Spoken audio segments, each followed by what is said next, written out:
Hello everyone, Pandey ji classes में एक बार फिर आप सबका स्वागत करता हूं। स्टूडेंट, आज हम एक नया चैप्टर जो क्लास +1 का है, अपने आप में काफ़ी इम्पोर्टेंट, इक्विलिब्रियम जिसे हम बोलते हैं, और 7 यूनिट है। मगर जो न्यू एनसीईआरटी है उसमें 6 यूनिट है। कंपटीशन पर्पस से बात करें, नीट की बात करें, आईआईटी मेंस की बात करें, तो अपने आप में काफ़ी स्कोरिंग चैप्टर आपका बनता है इक्विलिब्रियम। तो हम जो इक्विलिब्रियम करेंगे, जैसा आपको स्क्रीन पे दिखाई दे रहा है, equilibrium in physical and chemical processes. कि कैसे फिजिकल जो चेंज होते हैं उसमें इक्विलिब्रियम कैसे काम करता है, और केमिकल रिएक्शन होती है तो उसमें कैसे काम करता है। पहले हम इसको एक छोटे से एग्जांपल से समझते हैं, जो बहुत ही आपके लिए पॉपुलर एग्जांपल है और जो आप 9 10 से पढ़ते आ रहे हैं। मान लीजिए मेरे पास वाटर है लिक्विड स्टेट में, ठीक है ना, H2O, और मैंने इसको क्या किया, 100 डिग्री सेल्सियस पे गर्म किया। तो 100 डिग्री सेल्सियस पे आपको पता होगा कि वाटर किस में कन्वर्ट हो गया, वेपर में। गैसियस हम बोल देते हैं, वैसे वेपर स्टेट कहलाता है। गैस वर्ड हम इस्तेमाल करते हैं, जैसे ऑक्सीजन हो गया, नाइट्रोजन हो गया, ये नेचुरल है, इनके लिए गैसियस वर्ड इस्तेमाल किया जाता है।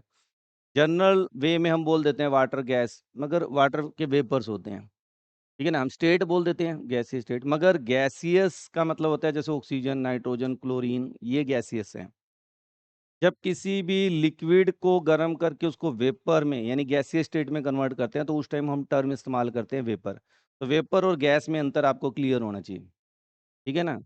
तो एक तो ये चीज़ है, तो ये लिक्विड हो गया, ये गैस हो गया 100 डिग्री सेल्सियस। कोई आपसे पूछे कि 100 डिग्री सेल्सियस पर वाटर की कौन सी स्टेट है, लिक्विड स्टेट है या वेपर स्टेट है, तो क्या कहेंगे आप लोग?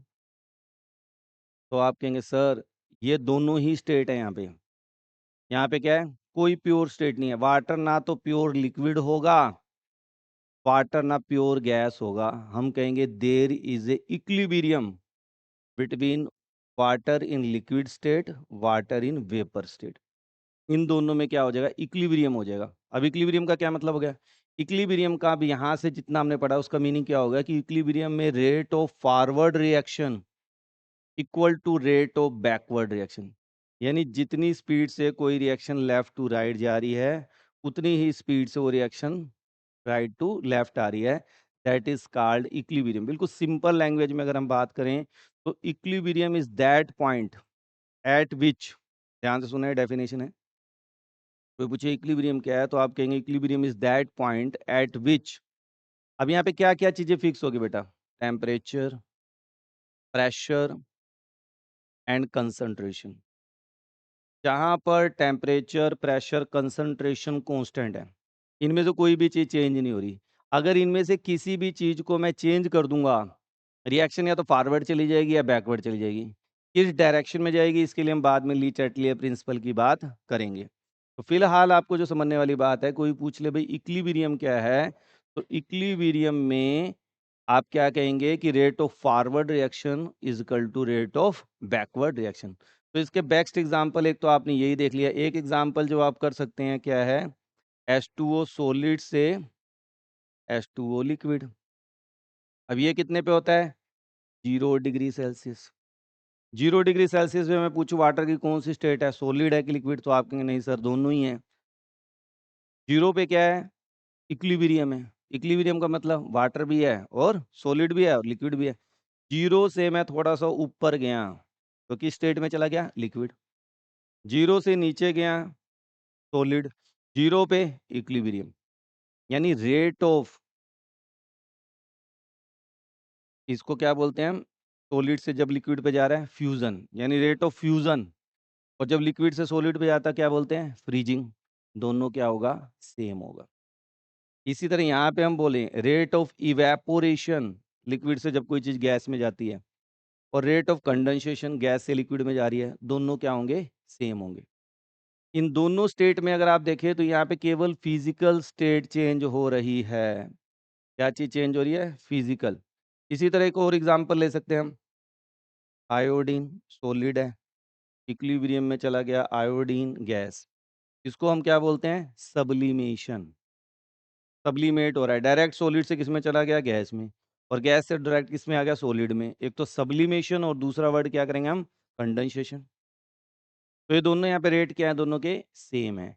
ये 3 टाइप के इक्विलिब्रियम मैंने आपको बताए, solid liquid equilibrium, liquid gas equilibrium, solid gas equilibrium, and these three state equilibriums are physical equilibrium. अब इक्विलिब्रियम कितने टाइप का होता है बेटा? इक्विलिब्रियम 2 टाइप के होते हैं। इक्विलिब्रियम कितने टाइप के होते हैं? 2 टाइप के, chemical equilibrium and physical equilibrium. Physical equilibrium में क्या होगा? केवल फिजिकल स्टेट चेंज हो रही है। केमिकल फार्मूला क्या रहेगा? सेम। जैसे कोई पूछे भाई आइस का फार्मूला क्या है? H2। कोई पूछे वाटर का फार्मूला क्या है? H2। यानी केमिकल फार्मूला तो चेंज नहीं हुआ, केमिकल फार्मूला सेम है, मगर स्टेट चेंज होगी और इक्विलिब्रियम अटेंड हो रहा है, तो इसको बोलेंगे फिजिकल इक्विलिब्रियम। अब आप कहेंगे सर कोई केमिकल इक्विलिब्रियम का एग्जांपल दो, तो बेस्ट एग्जांपल में आता है कैल्शियम कार्बोनेट। कैल्शियम कार्बोनेट को हीट किया तो कन्वर्ट हो गया calcium oxide plus carbon dioxide. Carbon dioxide यहाँ पे क्या होती है? गैस। अब यहाँ पे काफी इंपॉर्टेंट पॉइंट है जो आपको समझना है, क्या कि सर क्या ये ओपन स्टेट में इक्विलिब्रियम होगा? ओपन स्टेट में इक्विलिब्रियम होगा? मान लो मैंने बीकर में कैल्शियम कार्बोनेट को हीट कर दिया, तो क्या इक्विलिब्रियम होगा? तो आपका आंसर क्या होगा? नहीं होगा। क्यों नहीं होगा बताओ? हाँ, वेरी गुड। एक तो ये वर्ड बड़ा अच्छा बोला कि इरिवर्सिबल। इरिवर्सिबल क्यों हो जाएगी? हाँ बोलो बोलो, सही है। हाँ, ये दैट इज द आंसर। क्योंकि यहाँ पे जो कार्बन डाइऑक्साइड है ये क्या है? गैस है। अब कार्बन डाइऑक्साइड ओपन सिस्टम पड़ी है, बनेगी? उड़ जाएगी। अब बीकर में बचा क्या? Calcium oxide. अब कैल्शियम ऑक्साइड से कैल्शियम कार्बोनेट तो बनने वाला नहीं। तो यहाँ पे एक पॉइंट और निकल के आ गया कि अगर आपका कोई रिएक्टेंट या प्रोडक्ट गैसियस स्टेट में होता है तो equilibrium must be in close system. तो इक्विलिब्रियम हमेशा कहाँ होगा? क्लोज सिस्टम में होगा। ये पॉइंट आपको अपने ऐड करना है, बड़ा ही इंपॉर्टेंट।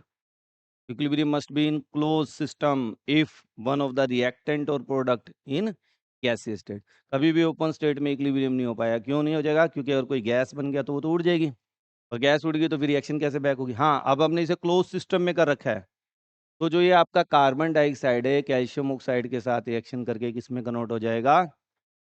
दोबारा कैल्शियम कार्बोनेट में। अच्छा, बात करें यहाँ पे, ये सॉलिड है, ये भी सॉलिड है, ये गैस है, मगर इन तीनों की जो, अब इसको फिजिकल इक्विलिब्रियम नहीं कहेंगे। आपको कहे सर फिजिकल स्टेट भी तो चेंज हो रही है, मगर फिजिकल इक्विलिब्रियम नहीं है। क्यों? क्योंकि यहाँ पे तीनों की जो प्रॉपर्टीज हैं, तीनों अलग कंपाउंड हैं। कार्बन डाइऑक्साइड की अपनी प्रॉपर्टी है, कैल्शियम ऑक्साइड अलग है, और कैल्शियम कार्बोनेट अलग है। तो तीनों सेम नहीं है। वाटर फार्मूला, वाटर का दोनों का फार्मूला सेम था। यहाँ पे ऐसा कोई नहीं है कि जिनका फार्मूला सेम हो, तो ये फिजिकल इक्विलिब्रियम में नहीं काउंट होगा। ये किस में काउंट होगा? Chemical equilibrium. आगे बात समझ? अब आप कहेंगे सर ये सारी चीज़ों से मेरे माइंड में पिक्चर तो नहीं बन रही है ना, थोड़ी पिक्चर बनाइए कि कैसे इक्विलिब्रियम होता है। तो एक इक्विलिब्रियम और होता है, सॉलिड लिक्विड सॉल्यूशन इक्विलिब्रियम। तो अभी मैं आपको प्रैक्टिकली करके दिखाता हूँ इस चीज़ को। मान लीजिए मेरे पास एक गिलास है, ठीक है ना, इसको हम थोड़ा प्रैक्टिकली करके देखते हैं। तो मैंने आपके लिए क्या कर रखा है बेटा? ये कर रखा है यहाँ पे, ये गिलास ले रखा है, ठीक है ना। आपको क्लियर दिखाई दे रहा होगा, क्लियर सबको दिखाई दे रहा है, क्लियर। इसमें नीचे चीनी भी दिखाई दे रही होगी आपको, शुगर, ठीक है ना। इसको हम घोल देते हैं। मैंने उस टाइम घोली नहीं है, मगर मैंने पहले ही डाल के रख दिया ताकि ये जल्दी क्या हो जाए? घुल जाए। तो देखते हैं क्या ये घुलता है कि नहीं घुलता। तो अब हम देखिए कि अब हम क्या कर रहे हैं, जब हम इसको डिज़ोल्व कर रहे हैं तो ये डिज़ोल्व हो गया ऑलमोस्ट, थोड़ा सा रह गया है, अभी इसे ये भी हो जाने दो। फिर आपको मैं इक्विलिब्रियम समझाऊंगी, इक्विलिब्रियम एक्चुअल में होता क्या है। तो स्टूडेंट अब आप ये देख सकते हैं कि यहाँ पे जो हमारा सॉल्यूशन है वो कंप्लीटली डिज़ोल्व हो चुका है। अब मैं क्या कर रहा हूँ, इसमें और शुगर ऐड कर रहा हूँ। यहीं से आपको समझना है इक्विलिब्रियम, ठीक है। इसमें मैंने और शुगर ऐड कर दिया। ये आप ध्यान से देखें तो यहाँ पे आपको नीचे शुगर दिखाई दे रही है और ऊपर वाटर है। अब मैं इसको और घोल के देखता हूँ क्या ये घुल जाए जितना। और आप घर पे भी इसे करके देखिए ताकि आपको क्लैरिटी तभी होती है चीज़ों की। बस ये है कि अपना आरओ का पानी लेना, चीनी घोल लेना, बाद में इसकी चाय बना लेना, ठीक है ना। मैंने इसीलिए इसका बहुत सही पानी लिया है, इसको बाद में यूज़ करूँगा। तो आप अब देख सकते हैं कि नीचे अभी भी क्या है, शुगर बैठी हुई है। थोड़ा ज़्यादा डाल देते हैं ताकि आपको पिक्चर में क्लैरिटी ज़्यादा अच्छी दिखाई दे। अब आपको यहाँ पे ध्यान से इक्विलिब्रियम को समझना है। अगर हम ध्यान से देखें तो अब हमें क्या लग रहा है कि सर मैक्सिमम शुगर इसमें क्या हो गई है, डिसॉल्व हो गई है। अब यहाँ पे जो ये नीचे शुगर बैठी हुई है, ये क्या है, अनडिसॉल्व है। और जो इसके अंदर शुगर है वो क्या है, डिसॉल्व है। तो अब ये हमारा एक सॉल्यूशन बन गया। अब मैं कहूँगा, अब हमें देखने में क्या लग रहा है, क्या कोई रिएक्शन हो रही है यहाँ पे?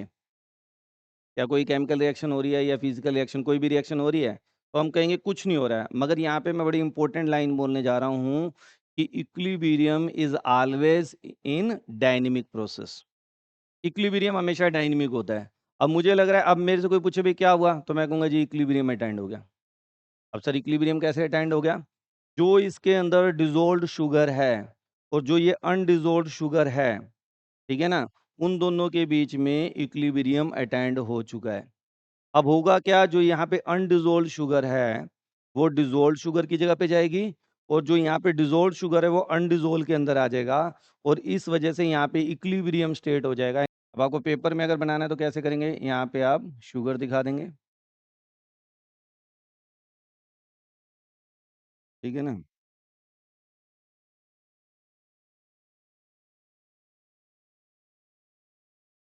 ये क्या है? अनडिसॉल्व्ड शुगर, अनडिसॉल्व्ड शुगर। और जो इस पानी में डिसॉल्व हो गई है, उसे हम क्या कहेंगे? Dissolved sugar. अब इन दोनों में जो इक्विलिब्रियम अटेंड हो जाएगा, उसे हम क्या करेंगे? Solid liquid solution equilibrium. This is also equilibrium. तो यहाँ पे आपको रेट ऑफ, ध्यान से सुनना क्या हो रहा है कि rate of dissolution, rate of dissolution of sugar in water is equilibrium with rate of precipitation, rate of precipitation.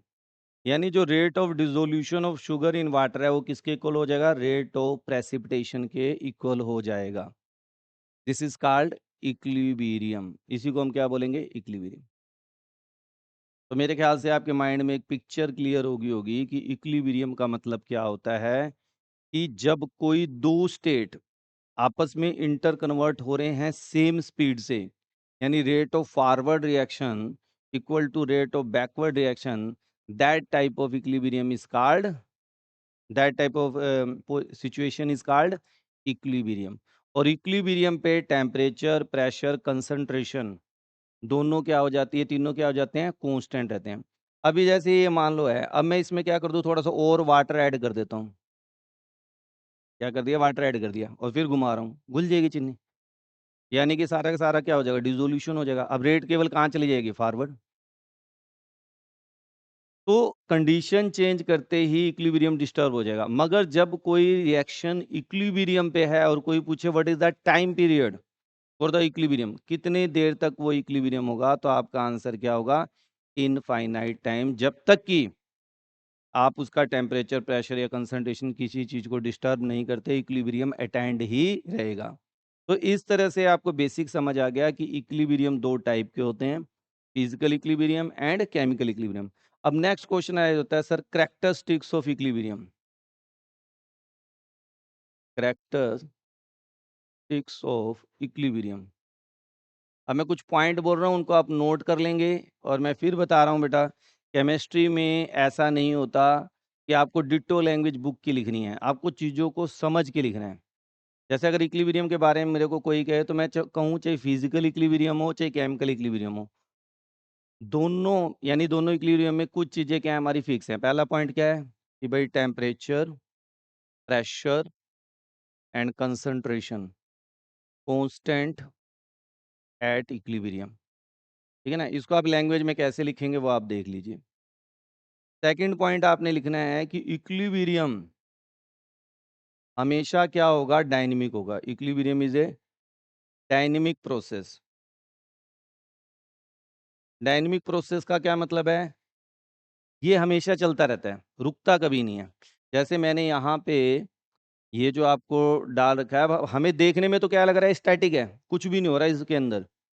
देखने में तो लग रहा है क्या है, स्टैटिक है, मगर एक्चुअल में ये स्टैटिक नहीं है। यहाँ पे क्या हो गया, ये जो डिजोल्व है वो अनडिजोल्व में, अनडिजोल्व डिजोल्व में कन्वर्ट हो रहा है। ये चलता रहेगा, ये प्रोसेस रुकेगा नहीं, दैट इज द डायनेमिक। अगर इस इक्विलिब्रियम में किसी चीज को चेंज कर दूंगा तो हाँ, या तो फॉरवर्ड चली जाएगी या बैकवर्ड चली जाएगी, वो एक अलग पॉइंट है, मगर प्रोसेस हमेशा डायनेमिक रहेगा। अच्छा, एक चीज और, इक्विलिब्रियम किस डायरेक्शन से अटेंड होगा? जैसे कैल्शियम कार्बोनेट को हीट किया तो कैल्शियम ऑक्साइड और कार्बन डाइऑक्साइड बन गया, ठीक। एक तो ये फॉरवर्ड हो गया, और कैल्शियम ऑक्साइड और कार्बन डाइऑक्साइड से बैकवर्ड आ गया। तो इक्विलिब्रियम की डायरेक्शन लेफ्ट टू राइट होगा, राइट टू लेफ्ट होगा? वो कहता है equilibrium attend from any direction. Equilibrium के लिए कोई डायरेक्शन नहीं, तो इक्विलिब्रियम किसी भी डायरेक्शन से अटेंड हो सकता है। Equilibrium attend from any direction. कहने का क्या मतलब है कि मान लो मैंने कैल्शियम ऑक्साइड क्लोज सिस्टम में, कैल्शियम ऑक्साइड में कार्बन डाइऑक्साइड डाल दिया, तो वो किस में कन्वर्ट हो जाएगा, कैल्शियम कार्बोनेट में। और कैल्शियम कार्बोनेट फिर दोबारा किस में आ जाएगा, कैल्शियम ऑक्साइड और कार्बन। तो डायरेक्शन की जरूरत नहीं है कि मैं लेफ्ट से एंटर करूंगा या राइट से। तो इसी को हम क्या बोलते हैं, इक्विलिब्रियम। नेक्स्ट पॉइंट की बात करें, कैरेक्टरिस्टिक्स में बात कर रहे हैं हम जो, कि rate of forward reaction equal to rate of backward reaction. कि जो रेट ऑफ फॉरवर्ड रिएक्शन है वही किसके इक्वल होगा, रेट ऑफ बैकवर्ड रिएक्शन के इक्वल होगा। नेक्स्ट पॉइंट हम बात करें कि सर और क्या खास बात है, अभी हमने थोड़ी देर पहले ये बात की थी कि equilibrium must be in gaseous state,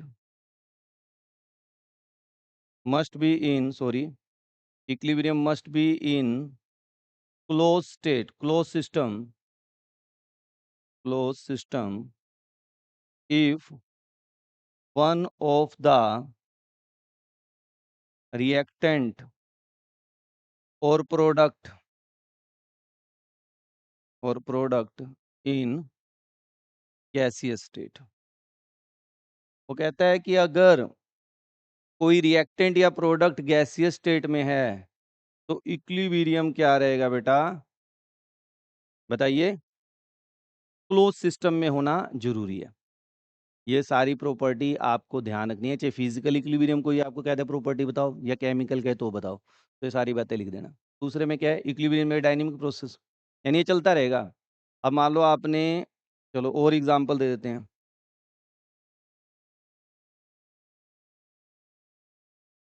अभी मान लीजिए मैं एक वाटर, आपने पानी लिया, पानी को गर्म करें, आपको ये इंस्ट्रूमेंट अगर किसी बच्चे को पता हो तो इसको बोलते हैं मैनोमीटर। क्या बोलते हैं, मैनोमीटर। मैनोमीटर का इस्तेमाल करते हैं हम वेपर प्रेशर को मेजर करने के लिए। वो क्या करने के लिए, वेपर, मैनोमीटर है ये। तो कभी भी किसी भी लिक्विड का वेपर प्रेशर निकालना है तो मैनोमीटर का इस्तेमाल करते हैं। और अगर एटमॉस्फेरिक प्रेशर निकालना होता है तब हम बैरोमीटर इस्तेमाल करते हैं। एटमॉस्फेरिक प्रेशर के लिए क्या करते हैं, बैरोमीटर। ये 1 मार्क्स में क्वेश्चन आ सकता है, तो आप नोट कर लिए। स्टेट ऑफ मैटर में था, मगर अब क्या है आपका, डिलीटेड है, जो न्यू सिलेबस है उसमें नहीं है। मगर बैरोमीटर का इस्तेमाल हम करते हैं किसमें, बताइए। बैरोमीटर का एटमॉस्फेरिक प्रेशर, अगर कभी आपको एटमॉस्फेरिक स्टडी करना है, एटमॉस्फेरिक प्रेशर निकालना है तो हम बैरोमीटर का इस्तेमाल करते हैं। और अगर किसी लिक्विड का वेपर प्रेशर निकालना है, लिक्विड का वेपर प्रेशर, तब हम मैनोमीटर का इस्तेमाल करते हैं। मैनोमीटर में क्या होता है, मरकरी होता है बेटा, यहाँ पे क्या है, मरकरी। इस लिम्स में मरकरी भरी रहती है। स्टार्टिंग में दोनों का लेवल क्या रहेगा, सेम। मगर जब मैंने मान लो इसमें लिक्विड ले लिया, क्या ले लेते हैं, लिक्विड, पानी ले लिया हमने, ठीक है। अब इसको एक थर्मोस्टेट यानी एक फिक्स टेम्परेचर पे मैं गर्म करूंगा, तो गर्म करूंगा तो इसके क्या बनेंगे बेटा, वेपर बनेंगे, ठीक है ना। अब ये वेपर यहाँ जाएंगे, तो ये क्या करेंगे, इसके मरकरी के लेवल को चेंज कर देंगे। और जो इनमें मरकरी के लेवल में डिफरेंस आएगा, height of the column mercury का। यहाँ से हम ऑस्मोटिक प्रेशर निकालते हैं। पी क्या होता है? रो जी एच। यानी कि यहाँ से हम क्या करेंगे? वेपर प्रेशर निकालेंगे। जितनी हाइट मरकरी की होगी कॉलम के अंदर सेंटीमीटर में, उसे देख लेंगे और फिर डेंसिटी मरकरी की ले लेंगे और एक्सीलरेशन ड्यू टू ग्रेविटी 9.81 है ही। इन सबको मल्टीप्लाई करेंगे, आपके पास क्या हो जाएगा? जो भी वेपर प्रेशर है वो एटमॉस्फेयर में कैलकुलेट आ जाएगा। अब आप लोगों ने शायद पढ़ रखा होगा, आपको ध्यान हो कि 1 एटमॉस्फेयर क्या होता है? 76 सेंटीमीटर होता है। इससे भी हम निकाल सकते हैं, मान लो जितनी सेंटीमीटर इसकी हाइट है, उससे हमें उतने एटमॉस्फेयर उसका क्या है? वेपर प्रेशर कैलकुलेट कर सकते हैं। ये तो है टेक्नीक, मैंने चलो साथ के साथ आपको बता दी। मगर जो आपका क्वेश्चन है कि सर ये डायनामिक होगा, what is the meaning of that? इसका मीनिंग ये है कि जो ये लिक्विड है ना, ये वेपर में कन्वर्ट हो गया, ठीक है? अब ये वेपर बन गया, पूरा क्लोज़ सिस्टम है ये और टेम्परेचर हमने क्या कर दिया? फिक्स कर दिया। मान लो 50 डिग्री पे गर्म कर रहा हूँ, 60 डिग्री पे गर्म कर रहा हूँ, 70 डिग्री पे गर्म कर रहा हूँ, जो भी है। मान लीजिए मैंने 60 डिग्री सेल्सियस का क्लो सिस्टम का बना दिया, 60 डिग्री फिक्स कर दिया। अब 60 डिग्री जो मैंने यहाँ पे फिक्स कर दिया बेटा, तो जो इसका रेट ऑफ यानी किसमें कन्वर्ट हुआ? इवेपोरेशन। और उसके बाद ये वापस जाए ऊपर जाएगा, ठंडा होगा, फिर नीचे आएगा। आपको पता है ये प्रोसेस तो। इसको क्या बोलेंगे? Rate of condensation. अब ये दोनों क्या हो जाएंगे? सेम हो जाएंगे और यहाँ पे भी इसका जो लेवल हो जाएगा वो फिक्स हो जाएगा। अब ये प्रोसेस कब तक चलता रहेगा? वो कहता है जब तक आप इसको डिस्टर्ब नहीं करेंगे। टेम्परेचर 60 डिग्री है तो 60 डिग्री मेंटेन करके रखा हुआ है आपने। तो ये प्रोसेस इनफाइनाइट टाइम तक चलता रहेगा। ये इसमें इक्विलिब्रियम अटेंड हो गया है। इसीलिए इसको क्या बोलते हैं? Dynamic process. ये डायनामिक रहेगा, ये रुकता नहीं है, चलता रहेगा। अब हमें लगेगा रुक गया, अच्छा देखने में क्या लगेगा? कुछ भी नहीं हो रहा, मगर प्रोसेस चल रहा है, उसी को बोलते हैं डायनामिक। और कौन सा पॉइंट नहीं समझ आया? Third, equilibrium attend from any direction.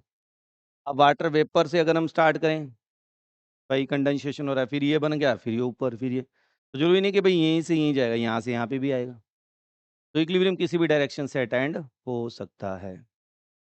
तो ये तुम्हें मैंने बता दिया। अब क्या होता है कि कुछ जो केमिकल इक्विलिब्रियम होते हैं, ठीक है ना? जब हम केमिकल इक्विलिब्रियम की बात करते हैं, यहाँ पे थोड़ा-सा कॉन्सेप्ट चेंज हो जाता है। अब ये वाला कॉन्सेप्ट केमिकल इक्विलिब्रियम के लिए है, कि मान लो एक रिएक्शन है, इसी को ले लेते हैं जो हमने अभी किया था, कैल्शियम कार्बोनेट हीट किया, calcium oxide plus carbon dioxide. तो इसमें जो हम इक्विलिब्रियम कांस्टेंट निकालेंगे के, तो वो क्या होता है? प्रोडक्ट की कंसंट्रेशन अपॉन रिएक्टेंट कंसंट्रेशन। एक पर्टिकुलर रिएक्शन एक फिक्स टेम्परेचर पर जो रेशो होगा कांस्टेंट का, के, जिसे हम इक्विलिब्रियम कांस्टेंट बोलते हैं, दैट इज द प्रोडक्ट की कंसंट्रेशन अपॉन रिएक्टेंट कंसंट्रेशन। एक फिक्स टेम्परेचर पे इसकी वैल्यू हमेशा क्या रहेगी? कांस्टेंट। ये हमेशा एट फिक्स टेम्परेचर क्या रहेगा? कांस्टेंट रहेगा। तो ये भी क्या कैरेक्टरिस्टिक है? केम इक्विलिब्रियम के अंदर रेट ऑफ यानी प्रोडक्ट की कंसंट्रेशन अपॉन रिएक्टेंट कंसंट्रेशन का रेशो एक फिक्स टेम्परेचर पे क्या रहता है? कांस्टेंट रहता है। That is the characteristics of equilibrium. तो यहाँ तक मेरे ख्याल से आपको अच्छी तरह समझ आ गया होगा। कल का लेक्चर हम इससे आगे कंटिन्यू करेंगे। वहाँ पे हम बात करेंगे केपी केसी क्या होता है और उसके बीच में डेरिवेशन क्या है और न्यूमेरिकल। कंटिन्यू करेंगे। Thank you. Have a nice day.